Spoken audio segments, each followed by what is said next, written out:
ಇವತ್ತು ರಾಜ್ಯದ ಹಲವೆಡೆ ಮಳೆ ಮುನ್ಸೂಚನೆ ಕೊಡಲಾಗಿದೆ. ರಾಜ್ಯದ 7 ಜಿಲ್ಲೆಗಳಿಗೆ ಆರೆಂಜ್ ಅಲರ್ಟ್ ಕೊಟ್ಟಿದ್ದು 4 ಜಿಲ್ಲೆಗಳಿಗೆ ಯೆಲ್ಲೋ ಅಲರ್ಟ್ ಕೊಡಲಾಗಿದೆ. ಉತ್ತರ ಕನ್ನಡ, ಶಿವಮೊಗ್ಗ, ಉಡುಪಿ, ಚಿಕ್ಕಮಗಳೂರು, ಕೊಡಗು, ದಕ್ಷಿಣ ಕನ್ನಡ, ಹಾಸನ ಜಿಲ್ಲೆಗಳಿಗೆ ಹವಾಮಾನ ಇಲಾಖೆ ಆರೆಂಜ್ ಅಲರ್ಟ್ ಕೊಟ್ಟಿದೆ.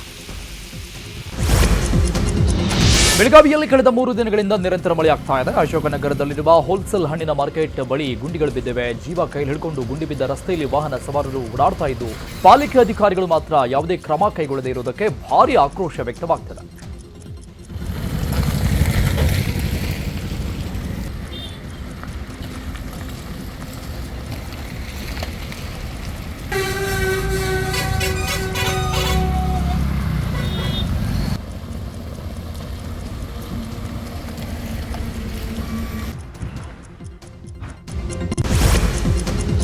ಮಹಾರಾಷ್ಟ್ರದ ಪಶ್ಚಿಮ ಘಟ್ಟ ಪ್ರದೇಶಗಳಲ್ಲಿ ಸುರಿತಾ ಇರುವ ಮಳೆಗೆ ಬೆಳಗಾವಿ ಜಿಲ್ಲೆಯ ಹಿರಣ್ಯಕೇಶಿ ನದಿ ತುಂಬಿ ಹರಿತಾ ಇದೆ. ಕಳೆದ 3 ತಿಂಗಳಿನಿಂದ ನೀರಿಲ್ಲದೆ ಬರದಾಗಿದ್ದ ನದಿಗೆ ಮತ್ತೆ ಜೀವ ಕಳೆ ಬಂದಿದೆ. ನದಿಗೆ ನೀರು ಬಂದ ಹಿನ್ನೆಲೆ ರೈತರು ಸಂತಸದಲ್ಲಿದ್ದಾರೆ. ಬೆಳಗಾವಿಯ ಪ್ರಸಿದ್ಧ ಗೋಕಾಕ್ ಫಾಲ್ಸ್ಗೆ ಜೀವಕಳ ಬಂದಿದೆ. ಫಾಲ್ಸ್ನಲ್ಲಿ ಹಾಲ್ನೊರೆಯಂತೆ ನೀರು ಧುಮ್ಮಿಕ್ತಾ ಇದ್ದು ಪ್ರವಾಸಿಗರ ಕಣ್ಮನ ಸೆಳೆತಾ ಇದೆ. ಪಶ್ಚಿಮ ಘಟ್ಟ ಪ್ರದೇಶದಲ್ಲಿ ಭಾರೀ ಮಳೆಯಾದ ಹಿನ್ನೆಲೆಯಲ್ಲಿ ಜಲಪಾತದಲ್ಲಿ ನೀರಿನ ಹರಿವು ಹೆಚ್ಚಾಗಿದ್ದು ಜಲಪಾತವನ್ನು ನೋಡೋಕೆ ಪ್ರವಾಸಿಗರು ದಂಡೇ ಹರಿದು ಬರ್ತಾ ಇದೆ.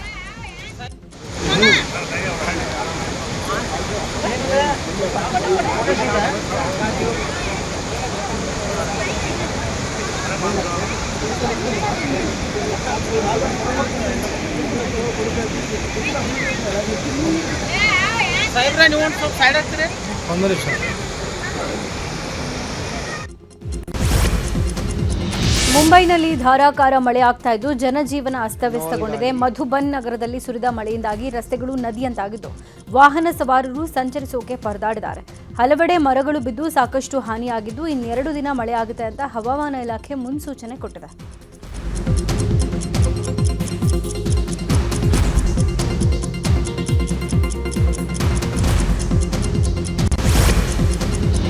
ಮಹಾರಾಷ್ಟ್ರದ ಲೋನ್ವಾಲಾದಲ್ಲಿ ಭಾರೀ ಮಳೆಯಾಗ್ತಾ ಇದೆ. ಮಳೆಯಿಂದಾಗಿ ಭಾರೀ ಪ್ರಮಾಣದ ಭೂಕುಸಿತ ಉಂಟಾಗಿದೆ. ರಾಜ್ ಮಾಚಾರಿ ಕೋಟೆಗೆ ತೆರಳುವ ಮಾರ್ಗದಲ್ಲಿ ಭಾರೀ ಪ್ರಮಾಣದ ಭೂಕುಸಿತ ಉಂಟಾಗಿದ್ದು ಸದ್ಯ ಜೆಸಿಬಿ ಬಳಸಿ ತೆರವು ಕಾರ್ಯಾಚರಣೆ ಮಾಡಲಾಗ್ತಾ ಇದೆ. ಭೂಕುಸಿತ ಹಿನ್ನೆಲೆ ಟ್ರಾಫಿಕ್ ಜಾಮ್ ಉಂಟಾಗಿದೆ.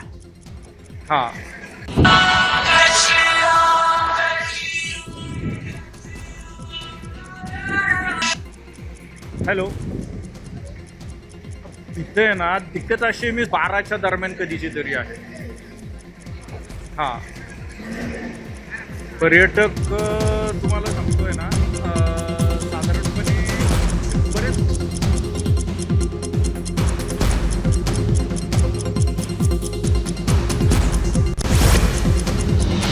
ಬೆಳಗಾವಿಯಲ್ಲಿ ಬೃಹತ್ ಹುಣಸೆ ಮರ ಧರೆಗುರುಳಿದೆ. ಖಾಸಬಾಗ ಉಪ್ಪಾರ ಗಲ್ಲಿಯಲ್ಲಿ ಘಟನೆ ನಡೆದಿದೆ. 4 ದಿನದಿಂದ ಸತತ ಮಳೆ ಹಿನ್ನೆಲೆ ಮರ ಧರೆಗೆ ಉರುಳಿದೆ. ಮರ ಬಿದ್ದ ಪರಿಣಾಮ 4 ಮನೆಗಳಿಗೆ ಹಾನಿಯಾಗಿದೆ. ಅದೃಷ್ಟವಶಾತ್ ಯಾವುದೇ ಪ್ರಾಣಹಾನಿ ಸಂಭವಿಸಿಲ್ಲ. ಸ್ಥಳಕ್ಕೆ ದೌಡಾಯಿಸಿದ ಅಗ್ನಿಶಾಮಕ ಸಿಬ್ಬಂದಿ ಹಾಗೂ ಪೊಲೀಸರಿಂದ ತೆರವು ಕಾರ್ಯಾಚರಣೆ ಆಗಿದೆ. ಬಂಗಾಳ ಪೂರ್ವ ಉಪಮಹಾಸಾಗರದಲ್ಲಿ ವಾಯುಭಾರ ಕುಸಿತ ಉಂಟಾಗಿದ್ದು ಕರಾವಳಿ ಭಾಗದಲ್ಲಿ ಭಾರೀ ಮಳೆಯಾಗುವ ಸಂಭವ ಇದೆ.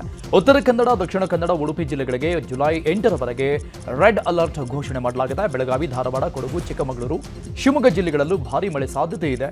ಈ ಹಿನ್ನೆಲೆಯಲ್ಲಿ ಆರೆಂಜ್ ಅಲರ್ಟ್ ಘೋಷಣೆ ಮಾಡಲಾಗಿದೆ. ಜನರು ಎಚ್ಚರಿಕೆಯಿಂದ ಇರುವಂತೆ ಹವಾಮಾನ ಇಲಾಖೆ ತಿಳಿಸಿದೆ. ಬೆಂಗಳೂರಲ್ಲಿ ಕುಡಿಯೋ ನೀರಿನ ದುರ್ಬಳಕೆಗೆ ನಿರ್ಬಂಧ ವಿಧಿಸಲಾಗ್ತಾ ಇದೆ. ಕುಡಿಯೋ ನೀರಿನಲ್ಲಿ ವಾಹನ ತೊಳೆದ್ರೆ 5,000 ದಂಡ ವಿಧಿಸೋಕೆ ಜಲಮಂಡಳಿ ಮುಂದಾಗಿದೆ. ಕಟ್ಟಡ ಕೆಲಸಕ್ಕೂ ನೀರು ಬಳಸಬಾರದು ಅಂತ ಸೂಚನೆ ಕೊಟ್ಟಿದ್ದು ಈಜುಕೊಳಗಳಿಗೂ ಕುಡಿಯೋ ನೀರಿನ ಬಳಕೆಯನ್ನ ನಿಷೇಧ ಮಾಡಲಾಗಿದೆ. ರಾಜ್ಯದಲ್ಲಿ ಮುಂಗಾರು ಮಳೆ ಕೊರತೆ ಹಿನ್ನೆಲೆಯಲ್ಲಿ ಮಳೆಗಾಗಿ ರೈತರು ದೇವರಲ್ಲಿ ಪ್ರಾರ್ಥನೆ ಮಾಡಿಕೊಳ್ತಾ ಇದ್ದಾರೆ. ಕೊಪ್ಪಳದ ಯಲಬುರ್ಗಾ ತಾಲೂಕಿನ ಚಿಕೊಪ್ಪದಲ್ಲಿ ಮಳೆಗಾಗಿ ರೈತ ಮಹಿಳೆಯರು ಗುರ್ಜಿ ಪೂಜೆ ಮಾಡಿಸಿದ್ದಾರೆ. ಗ್ರಾಮದ ಓಣಿಯಲ್ಲಿ ಗುರ್ಜಿ ಹೊತ್ತ ಮಹಿಳೆ ಮೇಲೆ ನೀರು ಸುರಿದು ಮಳೆಗಾಗಿ ಪ್ರಾರ್ಥನೆ ಮಾಡಿಕೊಳ್ಳಲಾಗಿದೆ.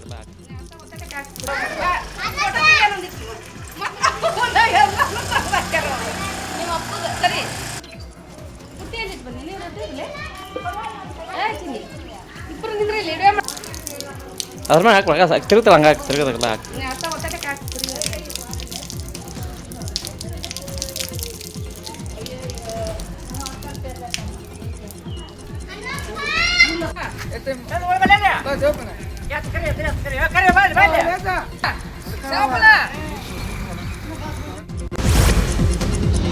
ಧಾರವಾಡದಲ್ಲಿ ಮಳೆಯಾಗದೆ ಕೃಷಿ ಹೊಂಡಗಳು ಖಾಲಿಯಾಗಿವೆ. ಜಿಲ್ಲೆಯಲ್ಲಿ 12,000ಕ್ಕೂ ಹೆಚ್ಚು ಕೃಷಿ ಹೊಂಡಗಳಿದ್ದು ಈ ಬಾರಿ ಮುಂಗಾರು ಮಳೆ ಕೊರತೆ ಹಿನ್ನೆಲೆ ಕೃಷಿ ಹೊಂಡಗಳು ಬತ್ತಿ ಹೋಗಿವೆ. ಕೃಷಿ ಹೊಂಡಗಳಲ್ಲಿ ನೀರಿಲ್ಲದೆ ಇರೋದಕ್ಕೆ ಬರಗಾಲದ ಭೀತಿ ಶುರುವಾಗಿದೆ. ದಾವಣಗೆರೆಯಲ್ಲಿ ಕೊಳವೆ ಬಾವಿಯ ಅಂತರ್ಜಲ ಮಟ್ಟ ಕುಸಿತ ಆದ ಹಿನ್ನೆಲೆಯಲ್ಲಿ ಜಿಲ್ಲಾಡಳಿತ ಮಹತ್ವದ ಹೆಜ್ಜೆ ಇಟ್ಟಿದೆ. ತಾಲೂಕಿಗೊಂದರಂತೆ ಹೊಸ ಕೆರೆ ನಿರ್ಮಾಣಕ್ಕೆ ಜಿಲ್ಲಾಡಳಿತ ಮುಂದಾಗಿದೆ. ಜಗಳೂರು ಮಾಯಕೊಂಡ ಭಾಗದಲ್ಲಿ ಕೊಳವೆ ಬಾವಿಗಳು ಬತ್ತಿ ಹೋಗಿದೆ. ಬರಗಾಲ ಸಮಸ್ಯೆ ತಲೆದೂರುವ ಆತಂಕ ಹಿನ್ನೆಲೆಯಲ್ಲಿ ಜಲಮೂಲ ಸಂರಕ್ಷಣೆಗೆ ಜಿಲ್ಲಾಡಳಿತ ಹೆಚ್ಚಿನ ಒತ್ತು ನೀಡಿದೆ. ಪ್ರಾಣಿ ಪಕ್ಷಿಗಳಿಗೆ ಹಾಗೂ ಅಂತರ್ಜಲ ಮಟ್ಟ ಹೆಚ್ಚಿಸೋಕೆ ಚೆಕ್ ಡ್ಯಾಂ ನಿರ್ಮಾಣಕ್ಕೂ ಪ್ಲಾನ್ ಮಾಡಲಾಗ್ತಿದೆ. ರಾಜ್ಯಾದ್ಯಂತ ಮತದಾರರ ಪಟ್ಟಿ ಪರಿಷ್ಕರಣೆ ಚುರುಕಿನಿಂದ ಸಾಗಿದೆ. ಮಂದಿರ, ಮಸೀದಿ, ಚೌಟ್ರಿಗಳಲ್ಲಿ ಎಸ್ಐಆರ್ ಮಾಡಬಾರದು, ಮನೆ ಮನೆಗೇನೆ ಹೋಗಿ ಮಾಹಿತಿಯನ್ನ ಸಂಗ್ರಹ ಮಾಡಬೇಕು ಅಂತ ಕೇಂದ್ರ ಚುನಾವಣಾ ಆಯೋಗ ಕಟ್ಟುನಿಟ್ಟಿನ ಸಂದೇಶ ಕೊಟ್ಟಿದೆ. ಇವತ್ತು ಕೂಡ ಮತದಾರರ ಪಟ್ಟಿ ಪರಿಷ್ಕರಣೆ ನಡೆಯಲಿದೆ. ಈಗ ರಾಜ್ಯದ ಪ್ರಮುಖ ಸುದ್ದಿ ನೋಡೋಣ. ಚಿಕ್ಕಬಳ್ಳಾಪುರದ ಗುಡಿಬಂಡೆ ಶಾಲಾ ಕೊಠಡಿ ದುಸ್ಥಿತಿ ಬಗ್ಗೆ ನ್ಯೂಸ್ 18 ವರದಿ ಮಾಡಿತ್ತು. ವರದಿ ವೇಳೆ ಶಿಕ್ಷಕ ಶಂಕರ್ ಕಟ್ಟಡದ ದುಸ್ಥಿತಿ ಬಗ್ಗೆ ಹೇಳಿಕೊಂಡಿದ್ರು. ಈ ಹಿನ್ನೆಲೆಯಲ್ಲಿ ಅವರನ್ನ ಅಮಾನತು ಮಾಡಲಾಗಿತ್ತು. ಈ ಬಗ್ಗೆ ವ್ಯಾಪಕ ಆಕ್ರೋಶ ಕೂಡ ವ್ಯಕ್ತವಾಗಿತ್ತು. ಕೂಡಲೇ ಅಮಾನತು ವಾಪಸ್ ಪಡಿಬೇಕು ಅಂತ ಅನೇಕರು ಆಗ್ರಹಿಸಿದ್ರು. ಜೊತೆಗೆ ನ್ಯೂಸ್ 18 ಕೂಡ ಅಭಿಯಾನ ಮಾಡಿತ್ತು. ಇದೀಗ ನ್ಯೂಸ್ 18 ಜೊತೆ ಮಾತಾಡಿದ ಡಿಡಿಪಿಐ ರಮೇಶ್ ಮೇಲಧಿಕಾರಿಗಳ ಜೊತೆ ಚರ್ಚಿಸಿ ಸಸ್ಪೆಂಡ್ ವಾಪಸ್ ಪಡಿತೀವಿ ಅನ್ನೋ ಭರವಸೆ ಕೊಟ್ಟಿದ್ದಾರೆ. ಬೆಂಗಳೂರಲ್ಲಿ ಫುಟ್ಪಾತ್ ಒತ್ತುವರಿ ತೆರವು ಕಾರ್ಯಾಚರಣೆ ಭರದಿಂದ ಸಾಗಿದೆ. 4 ದಿನಗಳಲ್ಲಿ 265 ಕಿಲೋಮೀಟರ್ ಫುಟ್ಪಾತ್ ಒತ್ತುವರಿ ತೆರವು ಮಾಡಲಾಗಿದೆ. ನಿನ್ನೆ ಒಂದೇ ದಿನ ಸರಿಸುಮಾರು 63.668 ಕಿಲೋಮೀಟರ್ ಒತ್ತುವರಿ ತೆರವು ಮಾಡಲಾಗಿದೆ. ಫುಟ್ಪಾತ್ ವ್ಯಾಪಾರ, ತಾತ್ಕಾಲಿಕ ಶೆಡ್, ಪೆಟ್ಟಿಗೆ ಅಂಗಡಿ, ಫ್ಲೆಕ್ಸ್, ಬ್ಯಾನರ್ಗಳ ತೆರವು ಮಾಡಲಾಗಿದೆ. ಇವತ್ತು ಕೂಡ ಫುಟ್ಪಾತ್ ತೆರವು ಕಾರ್ಯಾಚರಣೆ ಮುಂದುವರೆದಿದೆ. ಆರ್ಆರ್ ನಗರದ ಹಲವೆಡೆ ತೆರವು ಕಾರ್ಯಾಚರಣೆ ನಡೀತಾ ಇದೆ. ತೆರವು ಕಾರ್ಯಾಚರಣೆ ಮಾಡದಂತೆ ವಿರೋಧ ವ್ಯಕ್ತಪಡಿಸಿದ್ದ ವ್ಯಾಪಾರಿಗಳು ಗಲಾಟೆ ಮಾಡಿದ್ದಾರೆ. ಈ ವೇಳೆ ಕೆಲಕಾಲ ಮಾತಿನ ವಾಗ್ವಾದವಾಗಿದೆ. ಜಾಸ್ತಿ ಆಗ್ತಾ ಇರೋದು ಅಂದ್ರೆ ನಮಗೆ ತುಂಬಾ ನಾವು ಯಾವ ತಂಟೆಗೆ ಹೋಗಲ್ಲ, ಏನಿಲ್ಲ. ನಾವು ಹೆಣ್ಮಕ್ಳು ಕುಡಿದು ಬರ್ತೀವಿ.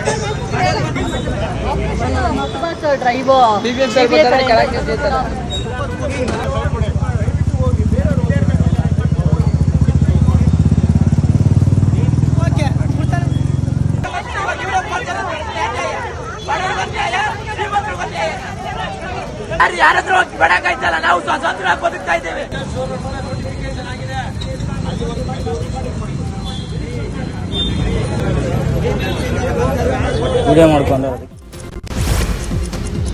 ಮೈಸೂರಿನ ಬೋಗಾದಿಯಲ್ಲಿ ಅಚ್ಚರಿ ಘಟನೆಯೊಂದು ನಡೆದಿದೆ. ದೈತ್ಯ ಹಾವೊಂದು ಇನ್ನೊಂದು ಹಾವನ್ನ ನುಂಗ್ತಾ ಇರೋ ದೃಶ್ಯ ಸ್ಥಳೀಯರ ಮೊಬೈಲ್ನಲ್ಲಿ ಸೆರೆಯಾಗಿದೆ.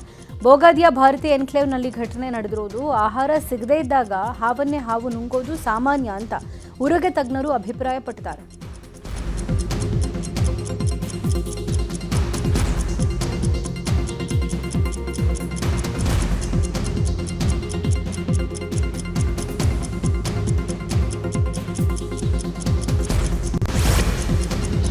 ಹಾವು ಕಡಿತದಿಂದ ರೈತರೊಬ್ಬರು ಸಾವನ್ನಪ್ಪಿದ್ದಾರೆ. ಚಿಕ್ಕಬಳ್ಳಾಪುರ ತಾಲೂಕಿನ ಹೊಸಹುಡ್ಯ ಗ್ರಾಮದಲ್ಲಿ ಘಟನೆ ನಡೆದಿದೆ. ನಾರಾಯಣಸ್ವಾಮಿ ಮೃತಪಟ್ಟಂತ ರೈತ ರೇಷ್ಮೆ ಬೆಳೆಗೆ ಹಿಪ್ಪು ನೇರಳೆ ಸೊಪ್ಪು ಕಟಾವು ಮಾಡ್ತಾ ಇದ್ದ ವೇಳೆ ಹಾವು ಕಚ್ಚಿದೆ. ಕೊಳಕುಮಂಡಲ ಹಾವು ಕಚ್ಚಿದ ಪರಿಣಾಮ ನಾರಾಯಣಸ್ವಾಮಿ ಸಾವನ್ನಪ್ಪಿದ್ದಾರೆ. ಕಬಿನಿ ಹಿನ್ನೀರಲ್ಲಿ ಹುಲಿರಾಯನ ದರ್ಶನ ಇದೆ. ಸಫಾರಿ ತೆರಳಿದವರಿಗೆ ಹುಲಿ ಬಿಂದಾಸ್ ಆಗಿ ಪೋಸ್ ಕೊಟ್ಟಿದೆ. ಜಿಟಿ ಜಿಟಿ ಮಳೆಯ ನಡುವೆ ಕೆರೆಯಲ್ಲಿ ಕೂತು ಪೋಸ್ ಕೊಟ್ಟಿದೆ. ದಮನಕಟ್ಟೆ ಬಳಿ ಹುಲಿ ಕಾಣಿಸಿಕೊಂಡಿದ್ದು ಪ್ರವಾಸಿಗರು ಖುಷಿಯಾಗಿದ್ದಾರೆ.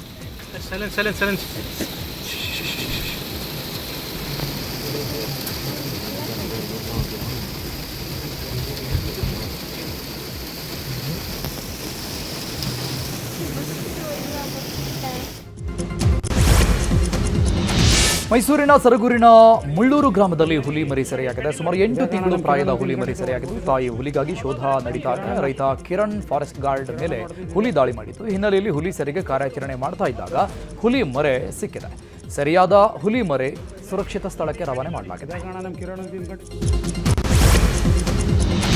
ಚಾಮರಾಜನಗರ ಜಿಲ್ಲೆ ಗುಂಡ್ಲುಪೇಟೆ ತಾಲೂಕಿನ ಯಡವನಹಳ್ಳಿ ಗ್ರಾಮದಲ್ಲಿ ಡಾಕ್ಟರ್ ಬಿಆರ್ ಅಂಬೇಡ್ಕರ್ ಅವರ ಭಾವಚಿತ್ರಕ್ಕೆ ಅಪಮಾನ ಮಾಡಿದ ಘಟನೆ ನಡೆದಿತ್ತು. ಸದ್ಯ ಅಪಮಾನ ಮಾಡಿದ ಆರೋಪಿ ಸಿದ್ದೇಶ್ನನ್ನ ಪೊಲೀಸರು ಬಂಧಿಸಿದ್ದಾರೆ.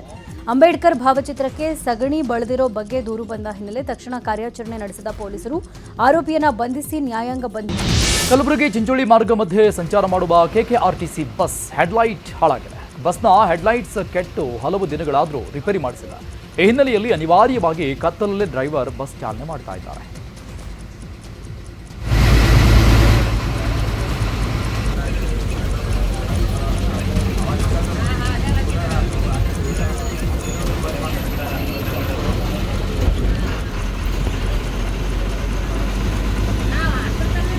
ಇದಾವ ಟಾರ್ಚ್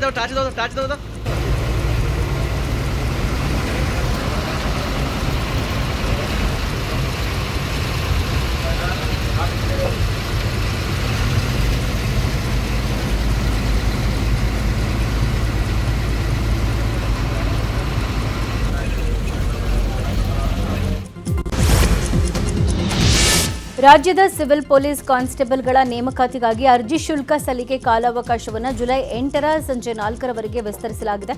ಅರ್ಜಿ ತಿದ್ದುಪಡಿಗೆ ಜುಲೈ 10ರಿಂದ 13ರವರೆಗೆ ಸಮಯ ನೀಡಲಾಗಿದೆ. ಈ ಬಗ್ಗೆ ಕೆಇಎ ಕಾರ್ಯನಿರ್ವಾಹಕ ನಿರ್ದೇಶಕ ಎಚ್ ಪ್ರಸನ್ನ ಮಾಹಿತಿ ಕೊಟ್ಟಿದ್ದಾರೆ. ಈಗ ರಾಜಕೀಯ ಸುದ್ದಿ ನೋಡ್ರ. ಇವತ್ತು ಸಿಎಂ ಡಿಕೆ ಶಿವಕುಮಾರ್ ಬೆಂಗಳೂರು ಗ್ರಾಮಾಂತರ ಜಿಲ್ಲೆಗೆ ಭೇಟಿ ಕೊಡ್ತಾ ಇದ್ದಾರೆ. ನಗರದ ಜಿಲ್ಲಾ ಆಡಳಿತ ಭವನದ ಆವರಣದಲ್ಲಿ ನಿರ್ಮಿಸಲಾಗಿರುವ ಸಂವಿಧಾನ ಶಿಲ್ಪಿ doctor Bharat Ratna doctor B R Ambedkar ಅವರ ಭವ್ಯ ಪ್ರತಿಮೆ ಲೋಕಾರ್ಪಣೆ ಮಾಡ್ತಾ ಇದ್ದಾರೆ. ಕಾರ್ಯಕ್ರಮದಲ್ಲಿ ಎಐಸಿಸಿ ಅಧ್ಯಕ್ಷ ಮಲ್ಲಿಕಾರ್ಜುನ ಖರ್ಗೆ, ಸಚಿವ ಮುನಿಯಪ್ಪ ಸೇರಿ ಅನೇಕರು ಭಾಗಿಯಾಗ್ತಾ ಇದ್ದಾರೆ. 1,35,00,000 ವೆಚ್ಚದಲ್ಲಿ 14 ಅಡಿ ಎತ್ತರದ ಕಂಚಿನ ಪ್ರತಿಮೆ ಲೋಕಾರ್ಪಣೆ ಮಾಡಲಾಗ್ತಾ ಇದೆ. ಪೂರ್ಣ ಪ್ರಮಾಣದ ಸಂಪುಟ ರಚನೆ ಮಾಡುವಂತೆ ಆಗ್ರಹಿಸಿ ಇವತ್ತು ಮೈಸೂರಲ್ಲಿ ಕನ್ನಡಪರ ಹೋರಾಟಗಾರ ವಾಟಾಳ್ ನಾಗರಾಜ್ ಪ್ರತಿಭಟನೆ ಮಾಡಲಿದ್ದಾರೆ. ಮೈಸೂರಿನ ಜಯಚಾಮರಾಜೇಂದ್ರ ಒಡೆಯರ್ ಸರ್ಕಲ್ನಲ್ಲಿ ಏಕಾಂಗಿ ಸತ್ಯಾಗ್ರಹ ನಡೆಸಲಿದ್ದಾರೆ. ಮಾಜಿ ಸಿಎಂ ಬಿಎಸ್ವೈ ಇಂದು ಹುಟ್ಟೂರು ಪ್ರವಾಸವನ್ನು ಕೈಗೊಂಡಿದ್ದಾರೆ. ಮಂಡ್ಯದ ಕೆಆರ್ಪೇಟೆಯ ಬೂಕನಕೆರೆ ಗ್ರಾಮ ಬಿಎಸ್ವೈ ಅವರ ಹುಟ್ಟೂರಾಗಿದ್ದು, ಗ್ರಾಮದಲ್ಲಿ ಬಿಎಸ್ವೈ ಪತ್ನಿ ಶ್ರೀಮತಿ ಮೈತ್ರಾದೇವಿ ಸಮುದಾಯ ಭವನವನ್ನು ಉದ್ಘಾಟನೆ ಮಾಡುತ್ತಿದ್ದಾರೆ. ಕೇಂದ್ರ ಸಚಿವ ಕುಮಾರಸ್ವಾಮಿ ಮೈಸೂರು ಪ್ರವಾಸದಲ್ಲಿದ್ದಾರೆ. ಇವತ್ತು ಕೆಆರ್ ನಗರ ತಾಲೂಕಿನ ವಿವಿಧ ಕಾರ್ಯಕ್ರಮಗಳಲ್ಲಿ ಭಾಗಿಯಾಗಲಿದ್ದಾರೆ. ತಿಪ್ಪೂರಿನಲ್ಲಿ ಒಕ್ಕಲಿಗ ಭವನ, ಬೋರೆಕಲ್ಲಹಳ್ಳಿ ಗ್ರಾಮದಲ್ಲಿ ಬಸವ ಭವನ ಉದ್ಘಾಟನೆ ಮಾಡಲಿದ್ದಾರೆ. ಬಳಿಕ ಮಧ್ಯಾಹ್ನ ಕೆಂಪಯ್ಯನಹುಂಡಿಗೆ ಭೇಟಿ ಕೊಡಲಿದ್ದಾರೆ. ಸಚಿವ ಸಂಪುಟ ವಿಸ್ತರಣೆ ಹಿನ್ನೆಲೆಯಲ್ಲಿ ಮಂತ್ರಿ ಸ್ಥಾನಕ್ಕಾಗಿ ಕಾಂಗ್ರೆಸ್ ಶಾಸಕರಿಂದ ಶಕ್ತಿ ಪ್ರದರ್ಶನ ಮಾಡಲಾಗಿದೆ. ಅಪಾರ ಬೆಂಬಲಿಗರ ಮೂಲಕ ಶಾಸಕ ವಿಜಯಾನಂದ ಕಾಶ್ಯಪ್ನವರ ಮಂತ್ರಿ ಸ್ಥಾನ ಲಾಬಿಗೆ ಮುಂದಾಗಿದ್ದಾರೆ. ಸಿಎಂ ಗೃಹ ಕಚೇರಿ ಕೃಷ್ಣಾದ ಬಳಿ ಬೆಂಬಲಿಗರು ಜಮಾಯಿಸಿದ್ದು ವಿಜಯಾನಂದ ಕಾಶ್ಯಪ್ನವರ ಭಾವಚಿತ್ರ ಹಿಡಿದು ಮಂತ್ರಿ ಸ್ಥಾನಕ್ಕೆ ಆಗ್ರಹಿಸ್ತಾ ಇದ್ದಾರೆ. ಸಿಎಂ ಡಿಕೆ ಶಿವಕುಮಾರ್ ನಿವಾಸಕ್ಕೆ ನಟ ರಿಷಬ್ ಶೆಟ್ಟಿ ಭೇಟಿ ಕೊಟ್ಟಿದ್ದಾರೆ. ಇತ್ತೀಚೆಗಷ್ಟೇ ಕರಾವಳಿ ಮಲೆನಾಡು ಪ್ರವಾಸೋದ್ಯಮ ರಾಯಭಾರಿಯಾಗಿರೋ ರಿಷಬ್ ಈಗ ಸಿಎಂ ನಿವಾಸಕ್ಕೆ ಭೇಟಿ ಕೊಟ್ಟು ಕರಾವಳಿ ಮಲೆನಾಡು ಪ್ರವಾಸೋದ್ಯಮ ನೀತಿ ಬಗ್ಗೆ ಸಿಎಂ ಜೊತೆ ಚರ್ಚೆ ಮಾಡಿದ್ರು.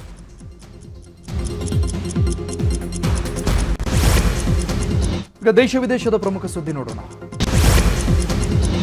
ಅಯೋಧ್ಯೆ ಬಳಿಕ ಈಗ ಬದರಿನಾಥ ದೇಗುಲದಲ್ಲೂ ದೇಣಿಗೆ ಲೂಟಿ ಮಾಡಿರುವ ಆರೋಪ ಕೇಳಿಬಂದಿದೆ. ಭಕ್ತರು ಕೊಟ್ಟ ದೇಣಿಗೆ ಕಳ್ಳತನ ಆಗ್ತಿದೆ ಅಂತ ಭೈರವ ಸೇನಾ ಸಂಘಟನೆ ಆರೋಪಿಸಿದೆ. ನ್ಯಾಯಯುತ ತನಿಖೆ ನಡೆಸಬೇಕು ಅಂತ ಒತ್ತಾಯಿಸಿದೆ. ಈ ಬೆನ್ನಲ್ಲೇ ಈಗ ಬದರಿನಾಥ ಕೇದಾರನಾಥ ದೇವಾಲಯ ಸಮಿತಿ ತನಿಖೆಗೆ ಸೂಚಿಸಿದೆ.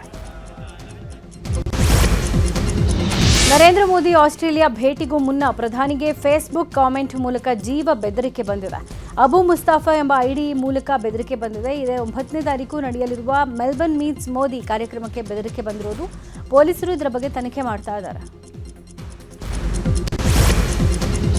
ಜಮ್ಮು ಕಾಶ್ಮೀರದಲ್ಲಿ ಭದ್ರತಾ ಪಡೆಗಳ ಕಾರ್ಯಾಚರಣೆ ನಡೀತಾ ಇದ್ದು, ಸೈದ್ ಪೋರಾ ಪ್ರದೇಶದಲ್ಲಿ ಭಯೋತ್ಪಾದಕರ ಅಡಗುತಾಣಗಳಿಗಾಗಿ ಹುಡುಕಾಟ ಮಾಡಲಾಗ್ತಾ ಇದೆ.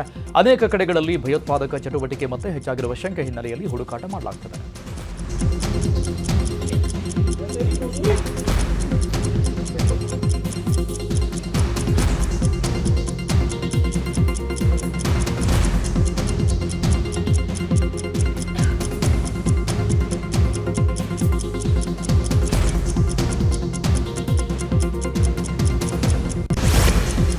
ಐಸಿಸಿ ಮಹಿಳಾ ಟಿ20 ವಿಶ್ವಕಪ್ ಟೂರ್ನಿಯ ಫೈನಲ್ ಪಂದ್ಯ ಇವತ್ತು ನಡೀತಾ ಇದೆ. ಫೈನಲ್ ಮ್ಯಾಚ್ನಲ್ಲಿ ಆಸ್ಟ್ರೇಲಿಯಾ ಹಾಗೂ ಇಂಗ್ಲೆಂಡ್ ಮುಖಾಮುಖಿ ಆಗ್ತಾ ಇದೆ. ಆಸೀಸ್ ದಾಖಲೆಯ 7ನೇ ಟ್ರೋಫಿ ಮೇಲೆ ಕಣ್ಣಿಟ್ಟಿದೆ. ಇಂಗ್ಲೆಂಡ್ 2ನೇ ಕಪ್ ಗೆಲ್ಲಲು ಎದುರು ನೋಡ್ತಾ ಇದೆ. ಇಂಗ್ಲೆಂಡ್ನ ಲಾರ್ಡ್ಸ್ ಸ್ಟೇಡಿಯಂನಲ್ಲಿ ಪಂದ್ಯ ನಡೆಯಲಿದೆ. ಈಗ ಸಿನಿಮಾ ಸುದ್ದಿ. ತಮಿಳು ನಟ ವಿಜಯ್ ನಟನೆಯ ಜನನಾಯಕನ್ ಸಿನಿಮಾಗೆ ಎ ಸರ್ಟಿಫಿಕೇಟ್ ಸಿಕ್ಕಿದೆ. ಕೆವಿಎನ್ ಬ್ಯಾನರ್ ನಿರ್ಮಾಣದ ಸಿನಿಮಾ ಜುಲೈ ತಿಂಗಳಲ್ಲಿ ಬಿಡುಗಡೆಯಾಗಲಿದ್ದು, ಸದ್ಯದಲ್ಲೇ ರಿಲೀಸ್ ಡೇಟ್ ಅನೌನ್ಸ್ ಆಗಲಿದೆ.